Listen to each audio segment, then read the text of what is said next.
Сайн бацгаана уу? Та бүхэн миний Crime Time плейлистэд тавтамаар л энэхүү плейлистээрээ би болсон бодтой гэмт хэрэгүүдийн талаар ярьдаг байгаа.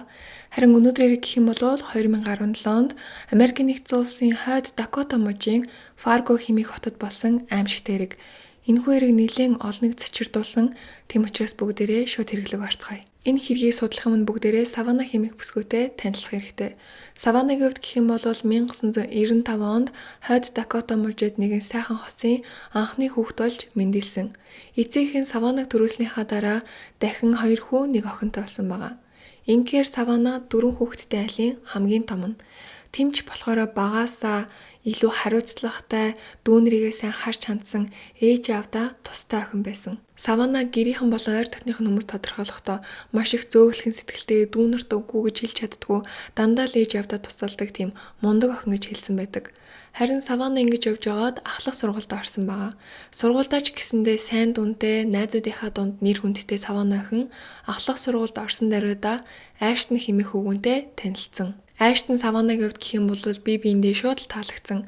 Харин Аштны хэлсэн зүйл нэг сонирхолтой тэрний үе гэвэл хичнээн би 10 жилийн хүүхэд ч гэсэндээ Саванаг анхаарал энэ л охинтой би амьдралаа өнгөрөх болно. Энэ охин миний эхнэр болох болно гэдгийг шууд мэдсэн. Яагаад ч юм Савана гаднаасаа үзэсгэлэнтэй охин ч гэсэндээ түүний дотоод сэтгэл зүрх нь илүү үзэсгэлэнтэй санагдсан. Тэмч болохоор би шууд түүнийг болзоонд урьсан гэж хэлсэн байдаг. Ингэж Аштон Савана хоёр болцож эхэлсэн байгаа юм. Харин энэ нь нэг асуудалтай. Учир нь гэх юм бол Савана 16 настай байсан. Эцэг эхийнх нь хэлдэг ганц зүйл гэх юм бол 18 нас хүрч ижил хүнтэй болцож эхэлнэ шүү гэж байнга хэлдэг. Тэгэхээр Савана охин Аштонтай нууцаар болцож эхэлсэн. Нэг ясандаа болц хулгандаа Аштон машинаа Саванагийн гэрийн хажууд нууцаар тавиад харин Савана гэрээсээ нууцаар гараад хосууд болцдог байсан гэсэн үг. Мэдээж л 16 настай хүүхдүүдийн энэ үйлдэлийг ээж аав нь шууд л анзаарчихсан.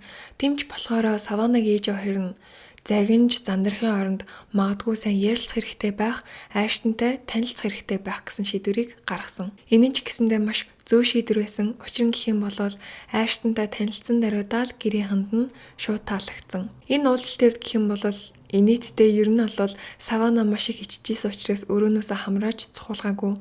Харин Аштны хувьд гэх юм бол маш их сандарсан. Учир нь гэх юм бол зөвхөн Саванаг ээж авч байгаагүй. Саванагийн аав ах нар болон нах зах нар нь бүгдээрээ ирсэн Аштныг хараад ижсэн.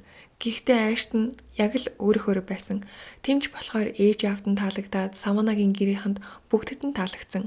Ингэж л аль биесаар Аштон Савана хоёр үерхэж эхэлсэн.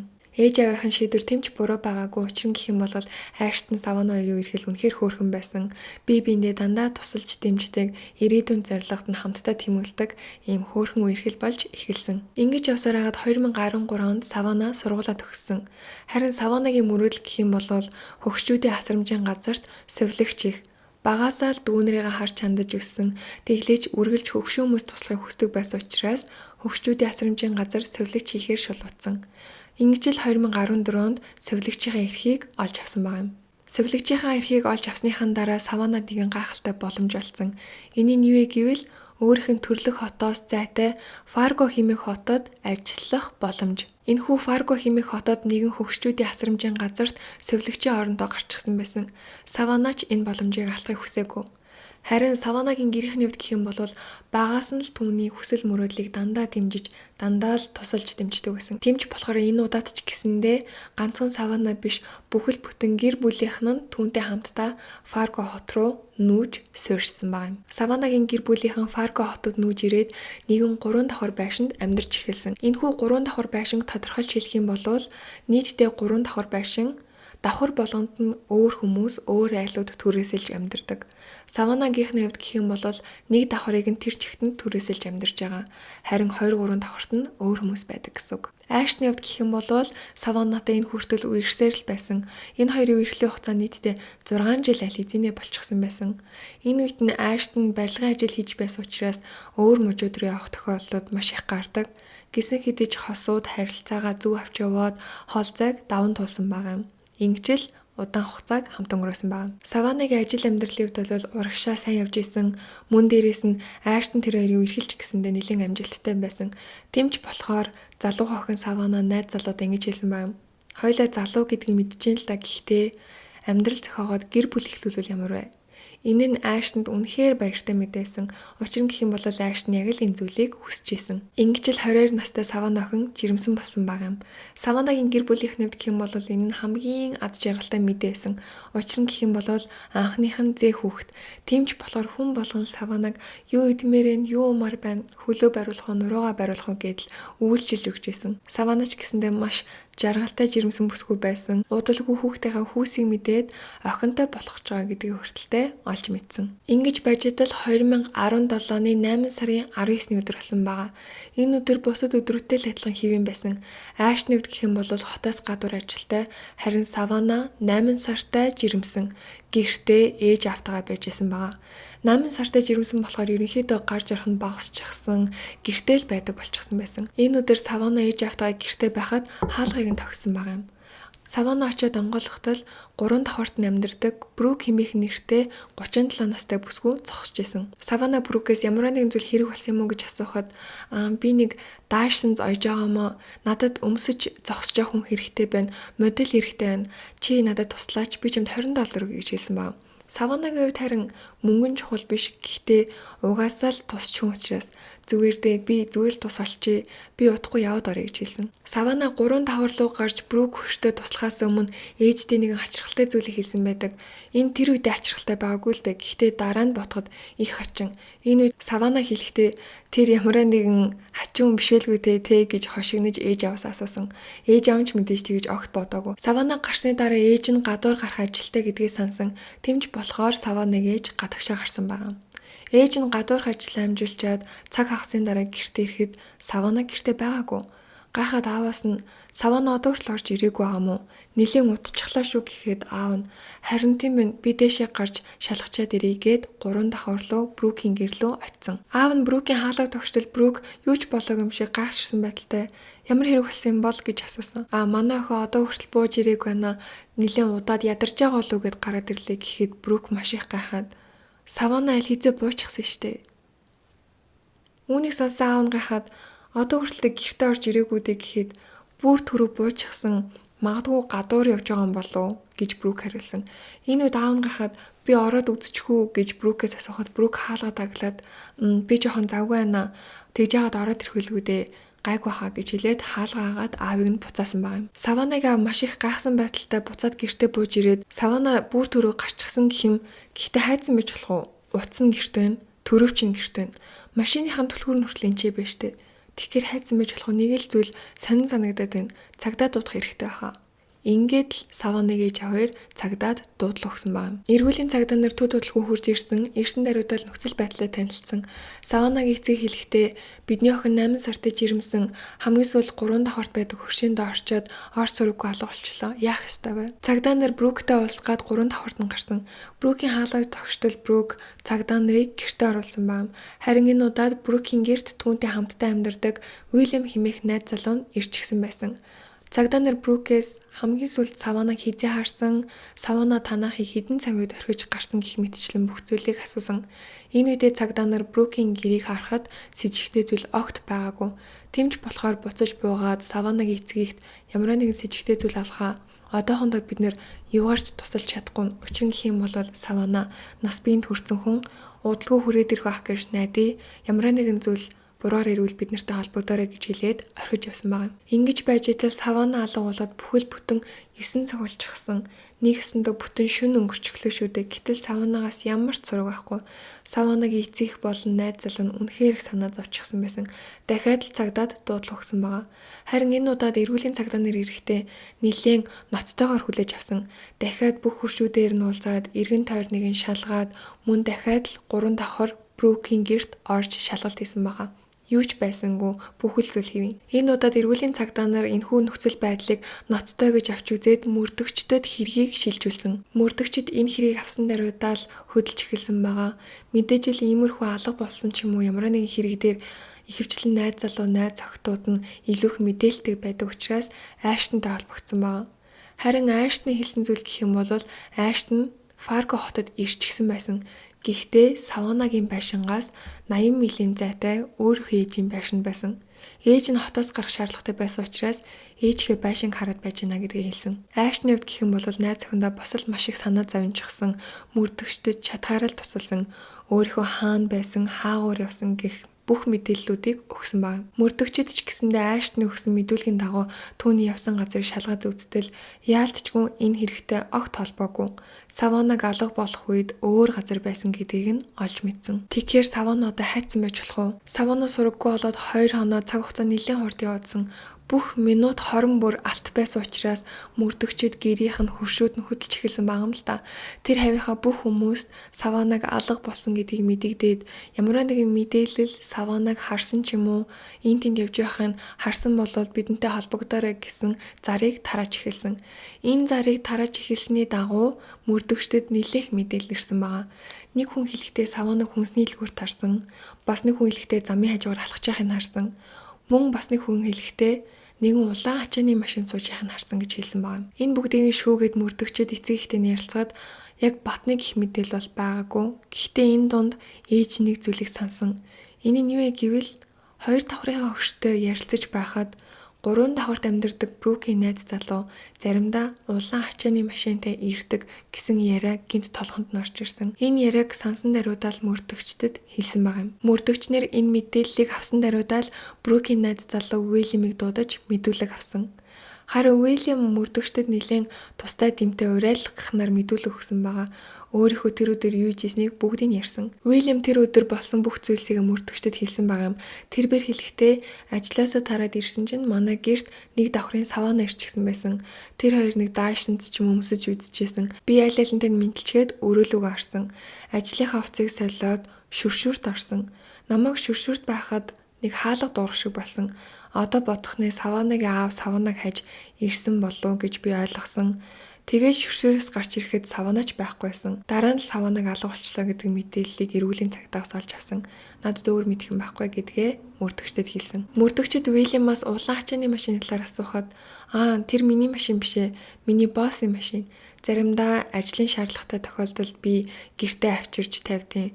Ерөнхийдөө бол хаяал тийм тохиолдол байдаг гэдгийг мөрдөгчдөд мөн хэлсэн. Мөрдөгчд цаг алдалгүй Уильям хэлсэн бүх мэдээллүүдийг шалгаж эхэлсэн. Ажлынхаа цаг, тэр өдөр ажлаасаа хэдэн цагт гарсан гэд бүх зүйлийг шалгахад Уильямийн ярьсан бүгд үнэн болох нь тогтогдсон. Харин улаан ачааныхын машины талаар боссоос нь асуухад босс нь "Тими тэр бол миний машин, заримдаа Уильям ажлын шаардлагаар хэрэглэх шаардлагатай болдог. Хамгийн сүүлд гэхэд жишээ нь Уильям Брук хоёр хүүхэдтэй болцсон гэд хэрэглэх гэд надаас авсан." Яг л энэ мэдээлэл төр мөрдөгчнөр юу гинэ? Юун хүүхэд байдаг лээ гэд маш их гайхсан л та. Учир нь гэх юм бол Уильям Брук хоёр ямар ч хүүхэдгүй. Юун хүүхэд яриад байгаа лээ гэхэд босс нь "Тийм ээ, тэр хоёр сайхан хүүхэдтэй болсон гэд миний машиныг авч хэрэгэлсэн." Энэ мэдээллийг сонсон даруйдаал мөрдөгчнөр ямар нэгэн зүйл хачирхалтайг шууд мэдсэн. Гэхдээ одоогийн байдлаар энэ олсон мэдээллээ нууцлахаар шийдсэн. Урд нь Брукийн гэрээг нэлээд олон эрүүлийн цагдаа нар нэгжлэх хийсэн шүү дээ. Тэр цагдаа нарын тэмдэглэлийг мөрдөгчд судалсан. Гэтэл энэ тэмдэглэлүүдээр ямар ч хүүхдийн талаар мэдээлэл байгаагүй. Мөрдөгчд мөн Брукийн хөршүүдтэй уулзаад Брукийн талаар мэдээлэл авахд хүүхэд байтугай ямар нэгэн хүүхэдтэй холбоотой зүйл огт байгаагүй. Энэ их хачирхалтай байсан учраас мөрдөгчд Брукийн гэрээг шалгах шаардлагатай болсон. Гэхдээ энэ удаа мөрдөгчд Брукийн гэрээг шалгах гэтэл арай л өөр байсан. Энэ нь юу вэ гэвэл Брукийн хаалганы гадаа буудан тавьчихсан байсан. Мөрдөгчд бууданг холдуулаад Брукийн гэрээг шалгаж эхэлсэн байгаа юм. Харин энэ удаа с ิจ гтэй зүйл огт байгаагүй. Мөрдөгч заазаа гэд гарах гад эргээд хартал Уильям Брук хоёрын орон дээр нэг хөдөлгөөн харагдсан. Энэ хөдөлгөөний гахад очиод үзтэл тэр хоёрын дэрний завсар нэгэн бяцхан хүүхэд байсан. Мөрдөгч хүүхдийг харсан даруйдаал саяхан төрсэн бяцхан хүүхдээ нэгдгийг шууд олж мэдсэн. Хамгийн түрүүнд хийх ажил бол эмнэлэгт хүүхдийг хөргөж өгөөд ДНК-гийн шинжилгээ авах. Мөрдөгчд хүүхдийг эмнэлрүү явсан даруйдаал Саванагийн эцэг эхт энэ талаар хэлсэн. Гэтэл Саванагийн эцэг хоёр хэлэхдээ Брук хизээч жирэмсэн байгаагүй. Энэ бол яалтчгүй манай зээ охин мөн байна. Хэрвээ манай зээ охин Брукийн гэрт байгаа бол манай охин анаага юм бэ гэд араас нь маш их асуултууд гарч ирсэн. Уильям болон Брук нарыг хэсэгдээр авчирч мэдүүлэг авч эхэлсэн. Энэ юу хүүхдүү бидэнд яг одоо энэ мэдээллийг өг. Энэ Саваны хүүхд мөн байна тийм үү гэж асууж эхэлсэн л дээ. Энэ үед харин Брукийн хэлсэн зүйл гэх юм бол үнэхээр галзуурмаар. Нийхэсэндээ Брук хэлэхдээ тэр өдөр Савана даашин зөмсгөж орж ирсэн. Тэгээд тэр манад төрчихсөн. Төрөх хугацаанаас өмнө төрчихсөн. Тэгээд надад хүүхдээ өгөөд би энэ хүүхдийг хүсэхгүй байна. Чи харж халамжлаарэ гэж хэлээд яваад өчгсөн. Надад өөр мэдхэн байхгүй гэж хэлсэн байгаа. Гэхдээ хинч ийм юм сонсоод тоглож гинөө гэж бодохоор харин өөр өрөөнд Уильямаас мэдүүлэг авч байгаа шүү дээ. Маш ууртай мөрдөгчд энэ Саванагийн хүүхэд мөн үү? Яагаад энэ хүүхэд танаа орон дээр байгаа юм бэ гэж асуухад Уильям за би асуудалд ормооргүй байна. Үннийг хэлэхээр тэр өдөр би ажилласаа тараад гэртээ ирсэн. Гэтэл Брук хүүхэд төрж гисэн зогсож байсан. Би гайхаад юу хүүхэд юм бэ? Юу болоод байгаа юм гэхэд ийм л юм болчихлоо. Бити их асуулт асуу. Зүгээр одоохондоо чимээгүй байж гисэн.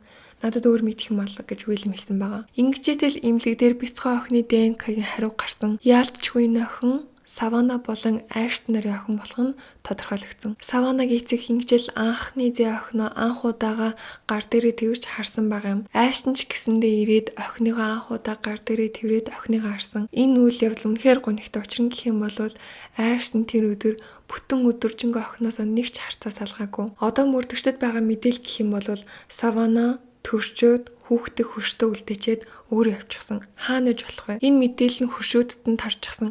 Тэмч болохоор Саванагийн хөршөөд тэр хавийнх нь бүх хүмүүс нийтдээ 200-аас 300 хүн болоод Саванаг тэр хаваараа хайрч эхэлсэн байгаа. Гэсэн хэдий ч хайлт нь амжилттай болоогүй.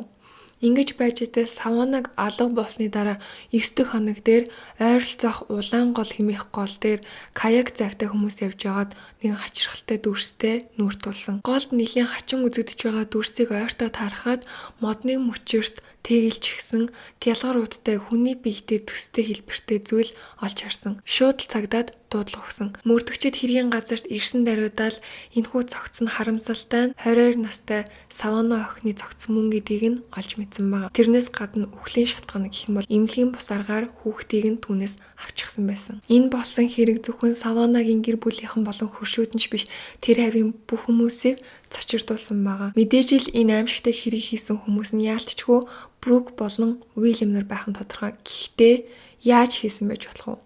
Тийм ч учраас Уильям болон Брук нарыг шууд төр хорихоор авч явсан. Уильям болон Брук нарыг төр хоригдоо шоронд байх хугацаанд тэдний гэрт илүү сайн нэгжлэг хийж үзэж байхдаа нэгэн аимшигтай мэдээллүүдийг олж илрүүлсэн байдаг. Энэ нь бол гэрийн аргаар яаж хүүхэд их барьж авах вэ? Энэхүү үйл ажиллагаанд ямар зүйлс багаж хэрэгтэй болох вэ? Мөн яг энэ хэрэгтэй гэсэн багаж эдлэлүүдийг гэртээ авч хадгалж ясныг нь олж мэдсэн байна. Брук Уильям нарын шүүх хурал 12 сард товлогдсон. Харин мөрдөгчтэй хийсэн зүйл гэх юм бол 12 сараас өмнө Брук болон Уильямтай байнга уулзаж шинэ мэдээлэл олохыг хичээжсэн. Энэ ч гэсэндээ үр дүнгээ өгсөн. Брук мөрдөгчдтэй уулзахдаа дахин шинэ мэдээлэл өгсөн. Энэ нь юу вэ гэвэл тэр өдөр Савана битээр маргалцсан. Би Саванаг түлхэж унахсан чинь карантинд толгоогоо цохиод унчихсан. Түүний толгоноос маш их цус гарч байсан учраас би түүнийг өгчихлээ гэж бодоод хамгийн түрүүнд хийх зөв зүйл нь хүүхдийг нь амьдаар нь авах ёстой л гэж бодсон. Тэм учраас би түүнд гэрийн аргаар гизийг нь хангалаад хүүхдийг нь гаргасан юм а гэсэн мэдээлэл өгсөн байна. Яагаад ч энэ мэдээлэл нь угаасаа л худлаа гэдэг нь тодорхой. Тэмч болохоор мөрдөгчд энийг нь авч хэлцээгөө. Энэ үеэр мөрдөгчд Брукийн талаар урднах амьдралын талаар мэдээллүүдийг нэлээх цуглуулсан л да. Энэ үедээ хачирхалтай зүйлүүдийг маш ихээр олсон. Энэ нь юу гэвэл Брук урд нь 7 хүүхэдтэй. Энэхүү 7 хүүхэд нь өөр хүмүүсийн хүүхдүүд гэхдээ Брук алинтай ч холбоотой байдгүй. Ерөнхийдөө бол Брукэд нэг төрлийн сэтгцийн асуудал байдаг гэсэн үг. Яг л хариуцлага тулаад ирэхээр зутчихдаг ч юм уу, нэг харилцаанаас нөгөө харилцаа л үсэрдэг. Бас нэг том асуудал нь гэх юм бол эрэгтэй хүнтэй хамт байхын тулд хүүхэд ашигладаг гэсэн утгатай. Брукийн гаргадаг үйлдэл нь гэх юм бол эрэгтэй хүнтэй үерхэж эхэлгүйгүй бол хоёулаа хүүхэдтэй болвол ямар уу, харилцаагаа илүү гүнзгийрүүлвэл ямар ах гэсэн саналыг тавьдаг. Мэдээж л тэр эрэгтэйчүүд нь бүгдээрээ анхандаа үерхэд Брук таалагддаг байсан учраас магадгүй зарим нь зөвшөөрдөг.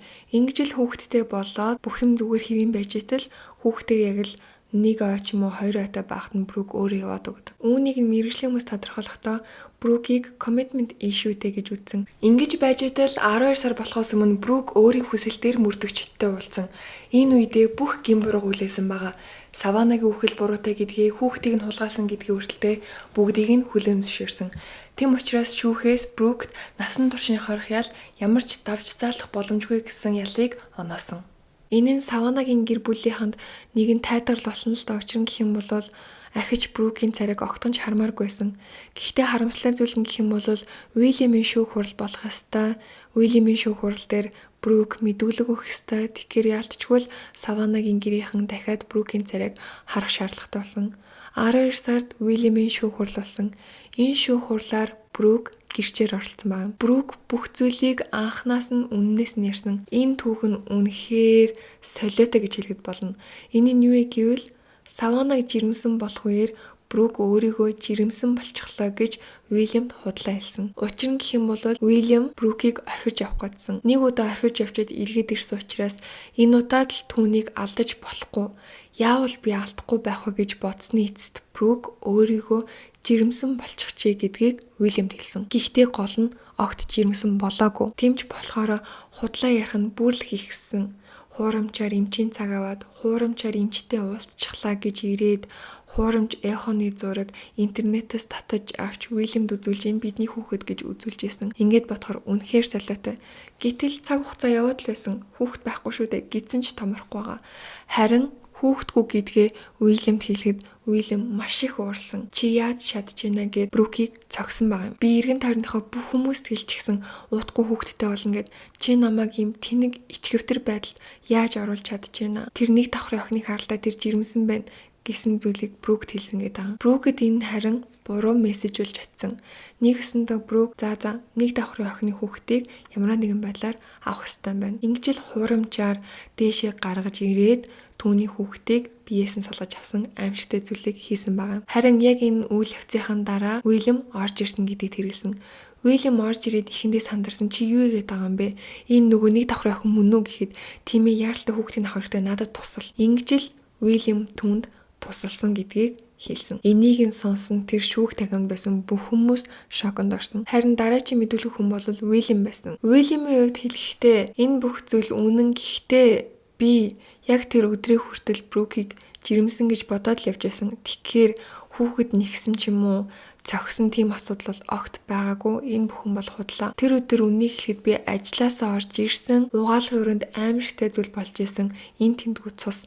Миний хийсэн хамгийн ихний зүйл юм бол би зүгээр л энд юу болоод байгаа юм бэ? Мөн Уильям хэлж байгаа зүйл нь гэх юм бол тэр үед надад зүхтаах уу туслах уу гэдэг хоёр сонголт байсан. Би зүгээр л яат ч юм түнд тусалсан. Харин бүх тэр үед хэрэгжилжсэн багаж хэрэгсэл бүгдийг нь Брук бэлтчихсэн байсан. Дараа нь хэргийн газрыг цэвэрлэх зүйлсийг ч гэсэндээ Брук аль хэзээний бэлтчихсэн байсан.